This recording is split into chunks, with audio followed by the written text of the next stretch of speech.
আপনার সুস্থ আর সুন্দর জীবনের যাত্রা শুরু হোক এখান থেকেই। নমস্কার বন্ধুরা, doctor Suvendu Haldar, general physician. আমি আজকে একটা বিষয় নিয়ে বলবো, যেটা হচ্ছে কি একটা বেশ মজার বিষয়। যে কখনো কখনো আমার পেশেন্টরা আমাকে জিজ্ঞেস করেন, ডাক্তার মানে যা ডায়াবেটিস আছে আর কি, তারা জিজ্ঞেস করেন যে আমাদের তো তাড়াতাড়ি বডি ওয়েট কমে যায় কেন, বা আমরা তো রোগা হয়ে যাই কেন। নর্মাল দেখা যায় যে বডি ওয়েট যাদের বেশি থাকে বা ওভারওয়েট থাকে তাদের সুগার হওয়ার চান্স থাকে বেশি, এবং আমরা তাই জন্য কন্ট্রোল করতে বলি। এবং সুগার একবার হয়ে গেলে বা আপনার ডায়াবেটিস যদি একবার হয়ে যায়, সেটা আপনার টাইপ 1 হোক বা টাইপ 2 হোক, সেক্ষেত্রে দেখা যায় বহুদিন ধরে যখন ডায়াবেটিসটা রয়েছে তার এবং আনকন্ট্রোল রয়েছে, সেক্ষেত্রে দেখা যায় যে সেই ব্যক্তি বা সেই পেশেন্ট আর কি ধীরে ধীরে সিঙ্ক হয়ে যায়, শুকিয়ে যায় বা রোগা হয়ে যায়। এর কারণ কি? দেখুন, মেন ব্যাপার হচ্ছে গিয়ে আমাদের এই যে শরীরে ইনসুলিন নামক একটা হরমোন আছে, যেটা হচ্ছে আমাদের কি করে, আমাদের শরীরের মধ্যে আমরা যে খাবার খাচ্ছি, কার্বোহাইড্রেটস যেগুলো খাচ্ছি বা সুগারি ফুড যেগুলো খাচ্ছি, সেইগুলো থেকে যে গ্লুকোজ তৈরি হচ্ছে, ইনসুলিন কি করছে, সেই গ্লুকোজটাকে ট্রান্সপোর্ট করে নিয়ে যাচ্ছে আমাদের শরীরের বিভিন্ন সেলে, এবং সেলে নিয়ে গিয়ে সেটা পৌঁছে দিচ্ছে। এবং গ্লুকোজ থেকে এই গ্লুকোজটা সেলের মধ্যে গিয়ে সেটা ভেঙে গিয়ে তার থেকে এনার্জি প্রোডাকশন হচ্ছে বা এনার্জি তৈরি হচ্ছে। এবং যেই সেলে, প্রত্যেকটা সেলে এনার্জি তৈরি হচ্ছে, সেল তাদের নিজস্ব কাজকর্ম করছে, এবং এইভাবে টোটাল বডি আমাদের শরীরবৃত্তীয় কাজটা করে থাকে। নর্মালি ডায়াবেটিস পেশেন্টের ক্ষেত্রে কি হয়, এদের শরীরে ইনসুলিন কম পরিমাণে তৈরি হয়, অথবা কিছু কিছু ক্ষেত্রে দেখা যায় ইনসুলিন একদমই তৈরি হয় না।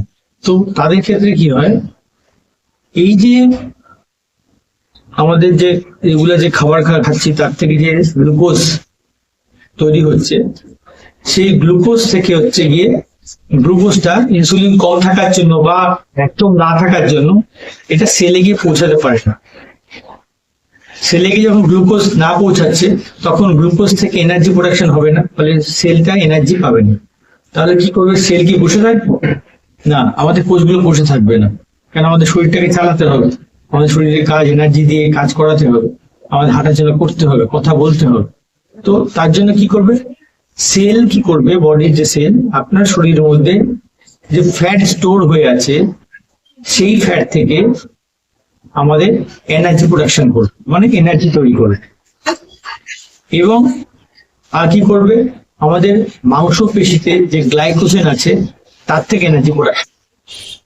ফলে কি, এটা যদি লং টার্ম চলতে থাকে, তো আপনার শরীরে যে স্টোর ফ্যাট আছে এবং আপনার শরীরে যে পেশিতে, মাংসপেশিতে যে গ্লাইকোজেন আছে, সেইগুলো যখন ইউজ হতে থাকবে কন্টিনিউ, তাহলে কি ওইগুলো আস্তে আস্তে স্টোর ফ্যাট আপনার বডি থেকে কমে যাবে, আপনার শরীর মাংসপেশি থেকে গ্লাইকোজেন এগুলো কমে যাবে। ফলে কি, আপনার শরীরের যে যে একটা অ্যাকচুয়াল সাইজ, সেটা কমতে শুরু করবে।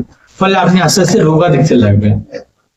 এবং এটা বেশিরভাগ ক্ষেত্রে হয় কি, টাইপ 1 ডায়াবেটিস এর ক্ষেত্রে খুব কুইক দেখা যায়।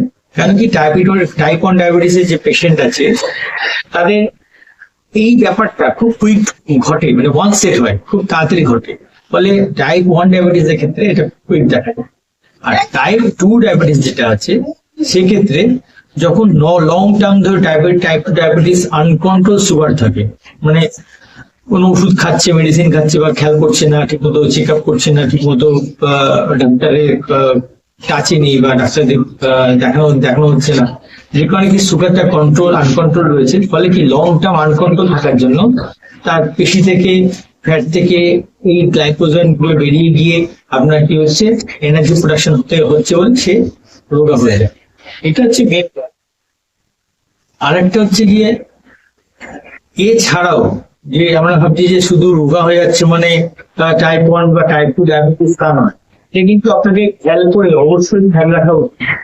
কারণ হচ্ছে গিয়ে, সবসময় রোগা হওয়ার লক্ষণ মানে এই নয় যে তার ডায়াবেটিস আছে বলে সে রোগা হয়ে যাচ্ছে। তার কিন্তু থাইরয়েড থাকলেও সে রোগ হতে পারে, তার কিন্তু ক্যান্সার হলেও রোগ হতে পারে। ইভেন ডায়াবেটিক রোগী যদি তার সঙ্গে সঙ্গে একটা থাইরয়েড থাকে, সে রোগ হওয়ার চান্স বেশি থাকে। তার যদি ক্যান্সার ক্যান্সারে থাকার জন্য তার রোগ হওয়ার চান্স থাকে। রোগা মানে এই নয় যে আপনি ব্যাপারটাকে হালকা ভাবে নেবেন। তো এটা যখন হবে তখন আপনাকে অবশ্যই ডাক্তারের কাছে যেতে হবে, সুগার পরীক্ষা করতে হবে, ব্লাড টেস্ট করাতে হবে এবং সেটাকে কন্ট্রোল আছে কিনা দেখতে হবে আপনার ব্লাড সুগার কত আছে। তবে কতগুলো সাধারণ পদ্ধতি আছে, এগুলো মেনে নিলে যাদের ডায়াবেটিক রোগী রয়েছে টাইপ 2 বা টাইপ 1 এর, তারা যদি মেনে চলে এই এই সমস্যা হাতে মুক্তি পেতে পারে। প্রথমত বলবো যে আপনার সুগারটা লং টার্ম আনকন্ট্রোল থাকে, এটাকে কন্ট্রোল করতে হবে। কি করে? মেডিসিন দিয়ে কন্ট্রোল করতে হবে, ডাক্তার পরামর্শ মতো চলতে হবে। অ্যাজ ওয়েল অ্যাজ আপনার যে মেডিসিনটা আপনি লং টার্ম খাচ্ছেন, কখনো দেখা যায় যে ডাক্তার একটা মেডিসিন দিলে সে লং টার্ম ধরে আপনি খাচ্ছেন, কিন্তু লং টার্ম ধরে খাওয়ার সময় অনেক সময় সেই মেডিসিনটার সেই আপনার উপরে কাজটা ঠিক মতো থাকে না, তো রেজিস্ট্যান্স হয়ে যায়। তো ডাক্তারবাবু তখন বলতে পারেন যে আপনাকে কোনটা কন্ট্রোল করতে হবে, বা আপনার যখন সুগার মোটামুটি কন্ট্রোল হয়ে যায় তারপরে আপনার মেডিসিন চেঞ্জ করা দরকার হয়। তো এটা একমাত্র ডাক্তারবাবুর দ্বারাই সম্ভব এটা ঠিক করা, আপনি পারবেন না। তো আপনাকে কি করতে হবে? মাঝে মাঝে ডাক্তারবাবুর কাছে থাকতে হবে, থেকে আপনার সুগারটাকে কন্ট্রোলে রাখতে হবে। কন্ট্রোলে রাখলে কি হবে, এটা কি আপনার লং টার্ম ধরে সুগারটা কন্ট্রোল না, মানে আনকন্ট্রোল না থাকলে আপনার কিন্তু শরীর ঠিক থাকবে, এটা মানে আপনার তো সিঙ্ক হয়ে যাবেন। সেকেন্ড বলবো, টাইপ 1 ডায়াবেটিস বা টাইপ 2 ক্ষেত্রে যদি হট করে রোগী এরকম মানে পেশেন্ট যদি হট করে রোগা হয়ে যায়, দেখে যায়, তখন ইনসুলিন নামে একটা অ্যানাবলিক হরমোন আছে, যেটা হচ্ছে কি আমাদের শরীরে দেওয়া হয়। সেটা দিলে কি হয়, এই রোগা হওয়ার হাত থেকে আমরা বাঁচতে পারি। তাই বলে এটা নয় যে আমরা যখন তখন একটা ইনসুলিন কি পরিমাণ মতো না জেনে নিয়ে নেবো, এটাও ডাক্তার পরামর্শ আপনাকে নিতে হবে। দ্বিতীয়ত বলবো যে আপনাকে রেগুলার এক্সারসাইজ করতে হবে, একটা সিস্টেমের মধ্যে থাকতে হবে, এক্সারসাইজ করতে হবে, ব্রিক্স ওয়াক করতে হবে, যেটা ব্রিক্স ওয়াক অন্য ভিডিওতে বলেছি, ব্রিক্স ওয়াক করতে হবে। অ্যাজ ওয়েল অ্যাজ কিছু একটা নর্মাল আপনাকে ডায়েট প্ল্যান করতে হবে। ডায়েট প্ল্যানের মধ্যে কি থাকবে, যে আপনাকে রেগুলার যে খাদ্য খাচ্ছে তার মধ্যে মডারেট প্রোটিন খেতে হবে, মডারেট কার্বোহাইড্রেট খেতে হবে, লো ফ্যাট খেতে হবে, অ্যান্ড প্লেন্টি অফ ফাইবার খেতে হবে। ফাইবার বলতে আপনার ধরুন ফল জাতীয় ফল, তারপর ধরুন স্যালাড, এগুলো বেশি। ফলে কি, এবং ফলের মধ্যে খেয়াল রাখতে হবে সুগারি কম না হয়, সুগারি ফ্রুট না হয়, সেগুলো সুগার কম থাকে, আমি বিভিন্ন ভিডিওতে বলেছি, দেখবেন সেখানে। তো সেই ফলগুলো খেতে হবে। এটা একটা গেল। ঘুমটা নির্দিষ্ট করতে হবে। আপনার ওয়েট যদি বডি ওয়েট যদি খুব বেশি পরিমাণে থাকে কারো কারো ক্ষেত্রে, সেই বডি ওয়েটটাকে কন্ট্রোল করতে হবে। বিএমআইটাই আপনার 24 থেকে 25 মধ্যে থাকতে হবে। বেসিক মেটাবলিক ইন্ডেক্স সেটা কন্ট্রোল থাকলে তাহলে কিন্তু আপনার এইটা মোটামুটি কন্ট্রোল করা যাবে। এবং মাঝে মাঝেই আপনাকে ব্লাড সুগারটাকে টেস্ট করতে হবে, ব্লাড সুগার টেস্ট করে দেখতে হবে, এবং আপনার ডাক্তারবাবুর পরামর্শ করতে হবে। ডাক্তারবাবু প্রয়োজন মনে করলে আপনাকে ইনসুলিন চালাবেন অথবা ইনসুলিন বন্ধ করবেন, আপনাকে নর্মাল মেডিসিনে রাখবেন, এটা ডাক্তারবাবু ঠিক করবে। তাহলে এই সামান্য সামান্য জিনিসগুলো আপনি ঠিকঠাক মতো খেয়াল করে আপনি মেনে চলে, তাহলে আপনি যদি কখনো এরকম ডায়াবেটিক রোগী যখন রোগা হয়েও যায়, তারাও তার নর্মাল বডি ওয়েট ফিরে পাবে। সুস্থ থাকুন, ভালো থাকুন।